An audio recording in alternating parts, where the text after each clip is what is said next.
जय Hind friends. Friends, आज फिर मैं बात करूंगा कि यूपी टेट जो हमारा हो गया है, ऊपर से जो सिलेबस है यूपी सुपर टेट का, उसमें हमने शुरू किया था पर्यावरण से रिलेटेड और सामाजिक अध्ययन, या जो हमारा टॉपिक था जो सिलेबस में दिया गया था, उसी में मैंने एक शुरू किया था आपका पृथ्वी की संरचना में पृथ्वी की आंतरिक संरचना। और वहाँ से काफ़ी जो भी क्वेश्चन पूछे जा सकते हैं मैंने सब डिस्कस किया। आज मैं बात करूँगा कि नदी अपवाह तंत्र। नदी अपवाह तंत्र यह इतना इम्पोर्टेंट टॉपिक है कि यहाँ से हर बार किसी न किसी कॉम्पिटिटिव एग्जाम में क्वेश्चन देखने को मिलेगा। और यहाँ पे क्वेश्चन कैसे पूछा जाएगा वो भी आज समझेंगे, और अभी तक कैसे क्वेश्चन पूछे जा रहे हैं, है ना, प्रीवियस ईयर भी कैसे क्वेश्चन पूछे गए हैं, ये सब देखा जाएगा। कल के बारे में जो इसके पिछला वीडियो जो मैंने बताया था, उसमें एक फैक्ट और नोट कर लीजिएगा। अगर पूछ लिया जाए ग्रेनाइट वनीस किस परत से संबंधित है, तो ये क्रस्ट से संबंधित है। किससे संबंधित है? क्रस्ट से। अगर यही बोल दिया जाए बेसाल्ट,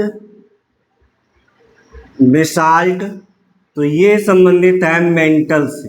किससे? मेंटल से। मेंटल, मेंटल, ठीक है।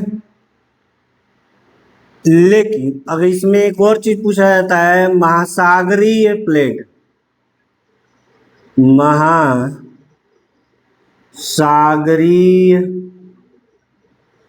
प्लेट। अगर महासागरीय प्लेट का भी संबंध पूछा जाए तो ये भी मेंटल मारिएगा, मेंटल आपको लगाना है। क्लियर है? ये इंपॉर्टेंट था इसलिए मैंने बता दिया, पूछा भी गया है। ग्रेनाइट और नीच का संबंध किससे है? क्रस्ट से है, क्रस्ट। और जो है कि बेसाल्ट और महासागरीय प्लेट का संबंध किससे है?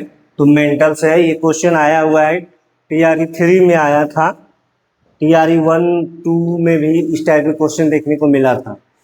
तो अब चलिए, अब हम बात करते हैं यहाँ पे, इसको नोट कर लीजिएगा आप लोग। अब हम बात कर लेते हैं यहाँ पे नदी अपवाह तंत्र यानी ड्रेनेज सिस्टम।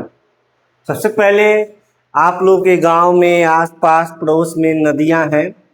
नदियां आप लोग देखते होंगे कि कुछ नदियां जो है, अभी हम इसमें पूरा अच्छे तरीके से देखेंगे। तो हम लोगों को ध्यान से रखिएगा, जो यूपी टेट का सिलेबस यानी सुपर टेट का सिलेबस है, तो सुपर टेट में क्या किया गया है, इसमें सिर्फ लिखा गया है नदियां। अब नदियां बहुत बड़ा चैप्टर नहीं है जी, छोटा नहीं है। तो हम उत्तर प्रदेश का पेपर देने जा रहे हैं, तो इसमें हम मेनली एक जो होता है इंडियन रिवर्स, इंडियन रिवर्स, और यूपी का पेपर देने जाते हैं तो यूपी स्पेशल में हम पढ़ाएंगे, यूपी स्पेशल में पढ़ाएंगे यूपी रिवर्स, यूपी रिवर्स, है ना। अब हम थोड़ा सा कॉन्सेप्ट लेकर के चलते हैं। नदी अपवाह तंत्र देखने को कैसे कैसे मिलता है, तो देखिए, नदी अपवाह तंत्र में एक विश्व का होता है, विश्व की नदियों का अपवाह तंत्र, नदियों का अपवाह तंत्र, और इसमें आ जाएगा भारत। स्पेशली इसको डिजाइन किया जाता है भारत की नदियों का अपवाह तंत्र, नदियों का अपवाह तंत्र। अब ध्यान से समझिएगा, हमको ज्यादातर जो पढ़ना है वो भारत की नदी को पढ़ना है। इसको भी मैं लास्ट में बता दूंगा, अभी तो ये चलेगा 2 3 4 दिन, जितना दिन चल जाए, ठीक है। तो अब हम लोग यहाँ ध्यान देंगे कि भारत की नदियों में हम लोग को ये ध्यान देना है। अब इसमें इसको भी हम लोग दो तरीके से पढ़ेंगे। एक होता है हिमालयी नदियाँ, हिमालयी नदियाँ, और एक होता है हमारा प्रायद्वीपी नदियाँ। प्रायद्वीपी नदियाँ,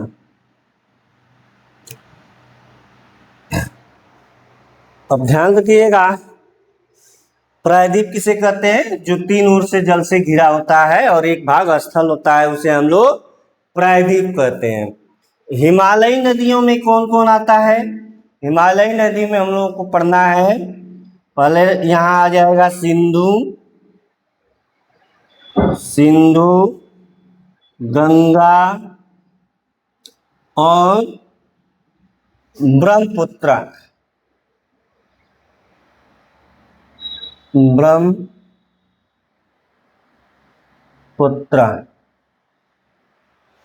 तो अब यहाँ पे ब्रह्मपुत्र जो नदी है हमारा, याद रखिएगा कि सिंधु, गंगा और ब्रह्मपुत्र ये हिमालयी नदियों में आते हैं। प्रायद्वीपी नदियों में क्या आ जाएगा आपका? तो आपका प्रायद्वीपी नदियों में आ जाएगा गोदावरी, गोदावरी, कावेरी, कावेरी, कृष्णा, कृष्णा, नर्मदा, नर्मदा, ताप्ती। ये इतने भी नदियां हमने बताया, ये सब किसके एग्जाम्पल है? ये प्रायद्वीपी नदियों के एग्जाम्पल हैं। और हिमालयी नदियों में क्या है? सिंधु, गंगा और ब्रह्मपुत्र। तो उम्मीद करता हूँ कि यहाँ तक आप लोगों को बिल्कुल अच्छे से क्लियर हो गया होगा। इसको आप लोग नोट डाउन कर लीजिए अच्छे से पूरा, कि कैसे कैसे हमको पढ़ना है। यह नदी तंत्र जो है, इसको मैं पढ़ाऊंगा कम से कम 3-4 वीडियो, 5 वीडियो भी जा सकती है, पूरा डिटेल में थोड़ा बताने की कोशिश करूंगा, है ना। तो चलिए आज मैं शुरू करने जा रहा हूँ हिमालयी नदियों के बारे में थोड़ा, और प्रायद्वीपी नदियों। तो सबसे पहले आजकल का जो ट्रेंड है हमारा, इस ट्रेंड में हिमालयी नदियाँ और प्रायद्वीपी नदियों में अंतर पूछा जाता है ना। तो आपको बता दें कि हिमालयी नदियाँ जो होती हैं बारहमासी, इसके अंदर जो है जल भराव देखने को मिला, या बारहमासी होती हैं। हिमालयी नदियों में कि केवल क्या ग्लेशियर से या हिमनद से पानी आता है? तो आंसर होगा नहीं। ग्लेशियर और हिमनद से तो आता ही आता है, लेकिन इसमें वर्षा का पानी भी होता है। लेकिन प्रायद्वीपी नदियों में जो पूर्ण रूप से नहीं कह सकते, लेकिन कह देंगे कि वो मौसमी वर्षा पे डिपेंड होती हैं। इसलिए कहीं कहीं पे मौसम अगर एकदम सूखा है तो वहाँ नदियाँ सूख जाती हैं। तो ये प्रायद्वीपी नदियों का जो होता है कि विशेषता है। और हिमनद में क्या होता है? गार्ज और कैनियन जैसे उच्च, यानी कि जो उच्च खड्ड वाले स्थानों पे गार्ज और कैनियन देखने को मिल जाता है, ठीक है ना। भी आकार की घाटी देखने को मिलती है। हिमालयी नदियां को युवा अवस्था कहा गया है। तो ये सब इसकी विशेषता है। प्रायद्वीपी में क्या क्या है? तो प्रायद्वीपी में जो है कि प्रौढ़ावस्था, वृद्धावस्था भी बोल सकते हैं। अगर पूछा जाए कि किसमें तेज होगा, तो युवा तेज दौड़ेगा, तो पानी का बहाव जो है कि युवा नदियों में ज़्यादा तेज रहता है। और प्रायद्वीपी में जो होता है कि बहुत नीचे बहाव रहता है, ढाल तो इतने स्लो रहता है, ठीक है ना। तो प्रायद्वीपी नदियाँ जो है मौसमी पे डिपेंड करती हैं, यानी वर्षा होगा तो पानी उसमें भरेगा। तो ये सब इसका क्या है कि एक मैंने जो विशेषता से भी कभी कभी क्वेश्चन पूछ लेता है, इसलिए मैंने इसको डिस्कस कर दिया। अब जैसे हिमालयी नदियां हैं, तो हिमालयी नदियों में हम लोग को ये भी ध्यान देना है कि हिमालयी नदियों को ज़्यादातर हम लोग जो बोलते हैं यहाँ पे पूर्ववर्ती नदी भी बोल सकते हैं इसको। सिंधु जो है पूर्ववर्ती नदी है, पूर्ववर्ती नदी है। और इसको ज़्यादातर जो है कि देखा जाता है अनुवर्ती। तो ये भी एक प्रकार रहता है कि ये सब जो है अनुवर्ती में देखने को मिल सकता है। इतना डिटेल में तो नहीं पूछेगा, लेकिन आप लोग अगर पढ़ रहे हैं तो पूरा अच्छे से पढ़िए, है ना। तो अब यहाँ पे ध्यान रखिएगा, हिमालयी नदी में अब हम लोग एक एक करके पढ़ेंगे। ये केवल एक छोटा सा अंश है ये अभी, है ना। और ये काफी लंबा है, ठीक है ना, ये काफी लंबा है। तो सिंधु देखिए, सिंधु पूर्ण रूप से भारत में नहीं बहती है। एशिया में इसका पूरा देखने को मिलता है। तो एशिया में हमारा पाकिस्तान भी आता है ना। तो पाकिस्तान, और यहाँ पे देखिए ये तिब्बत के मानसरोवर झील, तिब्बत के मानसरोवर झील से ये निकलती है सिंधु नदी। और ये क्वेश्चन अगर इसमें पूछा जाएगा कि सिंधु नदी की सहायक कौन कौन सी है ना, और पंचनद की संज्ञा किसको, पंचनद कौन कौन है ना, तो यानी कि 5 सिस्टर किसको किसको कहा गया है, ये सब सिंधु से रिलेटेड है, सिंधु की सहायक होती है। तो हम एक एक करके जो है कि बात करते हैं। तो आइए चलिए शुरू करते हैं हम लोग सिंधु नदी तंत्र, यानी किसकी, सिंधु नदी तंत्र। ये सब नोट करते चलिएगा।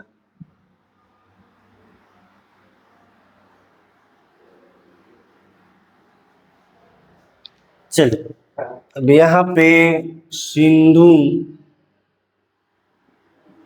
नदी तंत्र, सबसे पहले ध्यान रखिएगा कि सिंधु नदी का जो उद्गम है, ये उद्गम है, ये तिब्बत के मानसरोवर झील के पास से निकलती है, के पास से निकलती है। ऐसे ही नोट बनाते चलिएगा, निकलती है। एक लाइन क्लियर हुआ।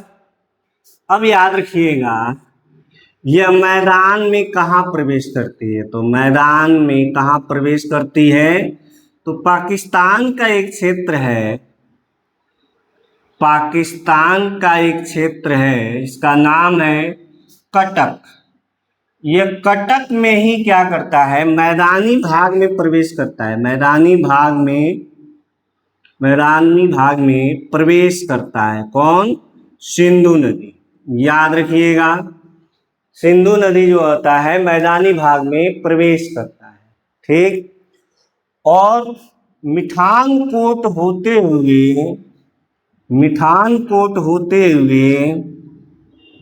यह कहाँ, मतलब कि वो होता है, उद्गम होता है, कहाँ गिरती है। अगर गिरना हो पूछ लिया जाए कि गिरती कहाँ है, तो यह मिठानकोट, ये भी पाकिस्तान का क्षेत्र है,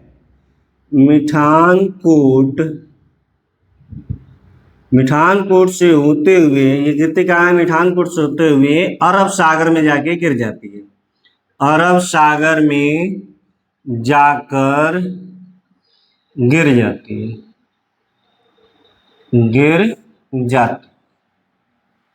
क्लियर है। तो यही पूछा जा सकता है कि कौन कौन सी ऐसी नदी है जो अरब सागर में गिरती है। तो अरब सागर में जो गिरने वाली नदी है, एक तो आपका हो गया सिंधु नदी हो गया, ताप्ती और नर्मदा भी अरब सागर में ही गिरती है, तो इसको भी मैं बताऊंगा। तो अब यहाँ से ये क्लियर हो गया। अब याद रखिएगा इसकी सहायक नदी, किसकी सहायक नदी, इसी की सहायक नदी की अगर बात किया जाए, सिंधु की सहायक नदी, सिंधु की सहायक नदी। तो सिंधु की सहायक नदी कौन कौन सी होती है, तो आप कुर्रम नाम याद रखिएगा, कुर्रम हो गया, गोमल हो गया, श्योक हो गया, ये सब इसकी क्या है, सहायक नदी है। इसके अलावा आपको याद रखना है सतलज,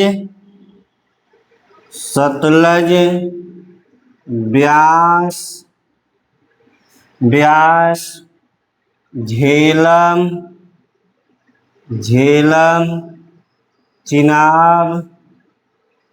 चिनाब और रावी है ना। तो 1 2 3 4 5 ये सतलज, ब्यास, झेलम, चिनाब, रावी, ये जो है इसी को हम लोग 5 सिस्टर ऑफ रिवर्स कहते हैं, 5 सिस्टर्स ऑफ रिवर्स, यानी कि 5 सिस्टर नदियों का सतलज, ब्यास, झेलम, चिनाब, रावी। और यह किसकी सहायक नदी है? तो यह सिंधु की सहायक नदी है। यह किसकी सहायक नदी है? यह सिंधु की सहायक नदी है। अब आपको इसमें ये ध्यान देना है, अब इसमें से आपको ये ध्यान देना है कि इसमें कौन सी ऐसी नदी है जो दाएं तरफ से आकर के मिलती है और कौन सी ऐसी नदी है जो बाएं तरफ से आकर के मिलती है। तो बाएं तरफ से और दाएं तरफ से, जैसे कि अगर मान लीजिए एक तरफ से अगर हम बनाते हैं यहाँ से, तो अगर हम यहाँ से मान लीजिए एक डायग्राम बनाते हैं, मान लीजिए यह जो है ये भारत का हिस्सा है, ये भारत का हिस्सा है, ठीक है, ये भारत मान लीजिए बना है। तो तिब्बत कहीं यहाँ होगा, नेपाल बॉर्डर से इधर कहीं होता है, ठीक है। तो नेपाल बॉर्डर से इधर है, तो ये इधर से पठानकोट होते हुए, यानी कि इधर से मिठानकोट होते हुए आएगी, है ना। और ये अरब सागर है, तो इधर ये गिर रही है, ठीक है। तो अब ये इधर से निकल रही है नदी, तो इधर से निकल रही है, तो जो भारत में प्रवेश करती है जो नदियाँ, ये भारत में, ये जो है कि सारी नदियाँ भारत में मिलती हैं, ठीक है। तो अब इसमें ध्यान रखना है कि ये हमारा नदी तंत्र है, ये एक इधर है एक इधर हो गया। तो अगर हम ऐसे खड़े होंगे, अगर ऐसे खड़े होंगे, तो हमारा ये दाहिना साइड हो गया, ये हमारा दाहिना साइड हो गया। तो दाएं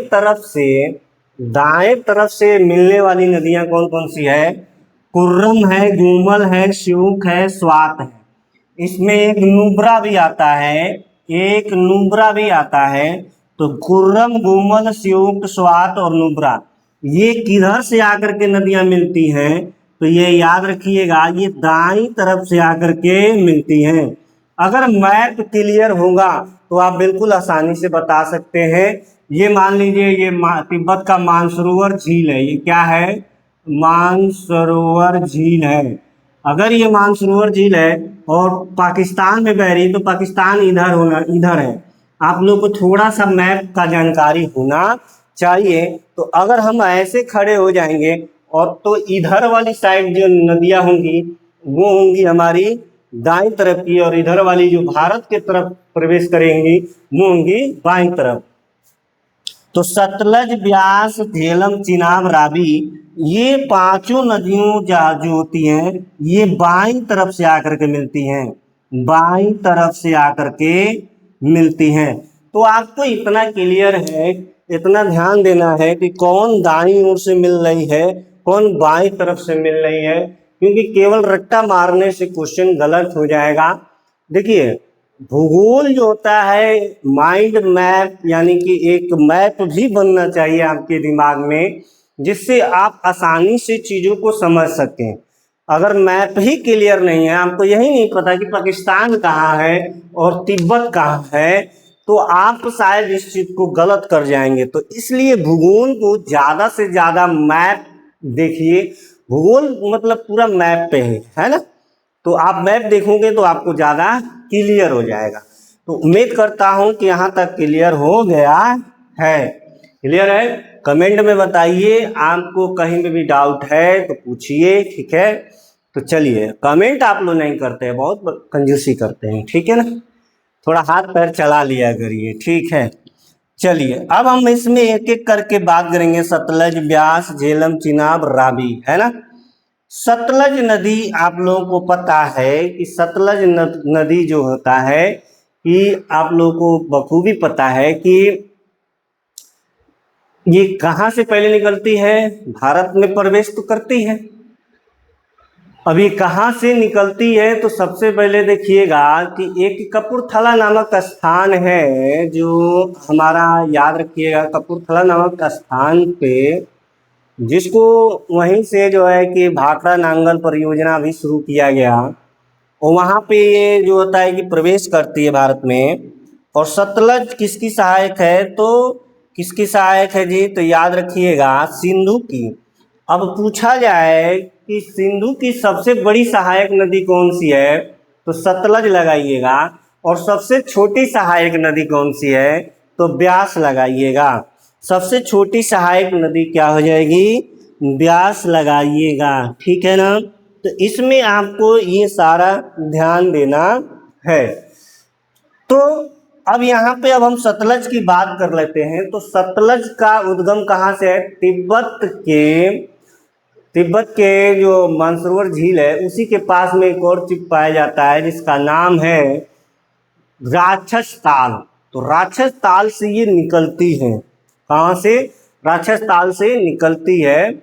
और अब देखिएगा, सतलज पे ही बहुत बड़ा क्वेश्चन पूछा जाता है कि सतलज पे ही पहले था भारत का सबसे ऊंचा बांध।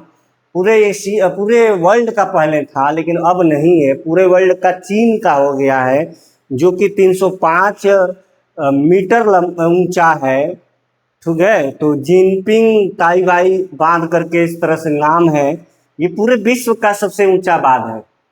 तो जो है कि पहले क्या था, भाखड़ा नांगल परियोजना आप लोग नाम सुने होंगे। तो भाखड़ा नांगल परियोजना किस नदी पर विकसित हुई है?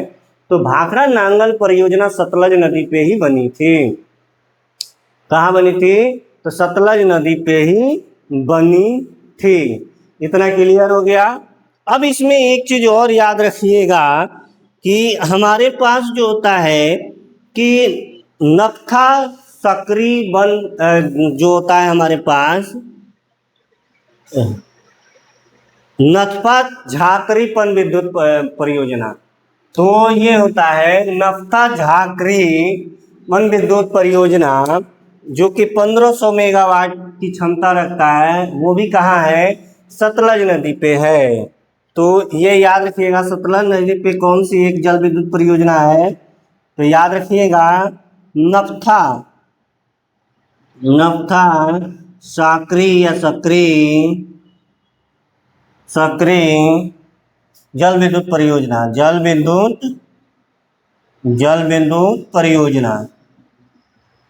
तो ये कहाँ पे है जी? ये यहीं पे है, सतलज पे ही आपको देखने को मिल जाएगा। तो सतलज के बारे में इतना याद रहेगा।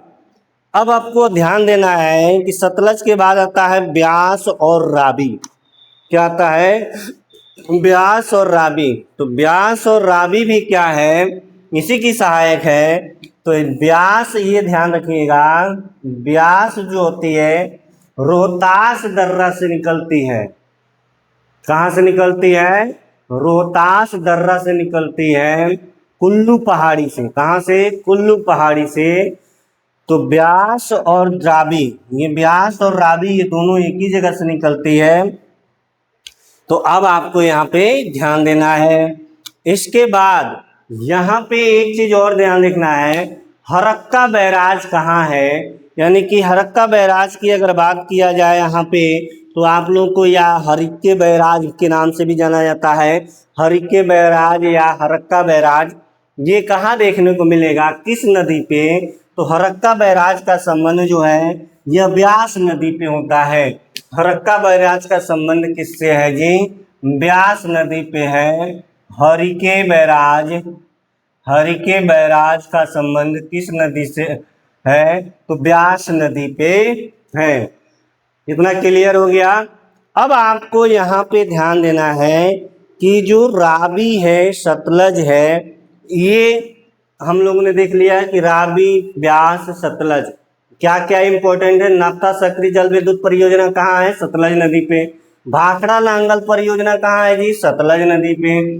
ब्यास पे हरिके बैराज। ब्यास का और रावी का उद्गम स्थान कहाँ है? रोहतास दर्रा। रोहतास दर्रा अभी से क्वेश्चन पूछा जाता है। तो ये कहाँ है?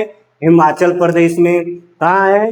हिमाचल प्रदेश में। एक होता है बारालाचा दर्रा, लाहुल स्पीति नाम है। तो एक होता है लाहुल, है ना, एक होता है लाहुल, और ये है बारालाचा दर्रा। तो बारालाचा दर्रा से क्या निकलता है? हमारा चिनाब निकलता है। क्या निकलता है जी? चिनाब निकलता है। और चिनाब जो है अपना पानी कहाँ छोड़ता है? रावी में। ये आप लोगों को ध्यान देना है। क्लियर है? अब कभी कभी क्वेश्चन पूछ लेता है कि झेलम और चिनाब के पूर्ववर्ती नाम भी कभी कभी पूछ लेता है। तो झेलम और चिनाब का पूर्ववर्ती नाम भी आपको याद होना चाहिए। झेलम और चिनाब का पूर्ववर्ती नाम भी याद होना चाहिए। तो ध्यान रखिएगा एक होता है झेलम और एक होता है चिनाब। पहले इसका नाम क्या था? झेलम को हम लोग बितास्ता कहते हैं, बितास्ता, और चिनाब को आस्किन कहते हैं, आस्किन, आस्किन, क्या कहते हैं? आस्किन। तो ये याद रखिएगा, झेलम का जो है कि उद्गम स्थान कहाँ से है? शेषनाग झील से है। झेलम का उद्गम स्थान कहाँ से है? शेषनाग झील से है। कहाँ से है जी? शेषनाग झील, शेषनाग झील। और यहीं पे एक परियोजना देखने को मिलता है, इसका नाम है तुलबुल परियोजना। तुलबुल परियोजना। कौन परियोजना? तुलबुल परियोजना, तुलबुल परियोजना। इतना क्लियर हो गया। तो तुलबुल परियोजना का संबंध किस नदी से है? तो झेलम से है। किस नदी से है जी? झेलम से है। और चिनाब का परियोजना कहाँ से है? चिनाब पे नहीं है तो, और हर के बैराज किससे है? ब्यास से है। भाखड़ा नांगल किससे है? सतलज से है। नफ्ता साकरी विद्युत योजना किससे था? तो वो भी था किससे? सतलज नदी पे। तो पंच नदियों में फटाफट इतना मैंने पूरा क्लियर किया, आप लोग को बताया कौन नदी कहाँ से निकलती है, ये भी सब बता दिया।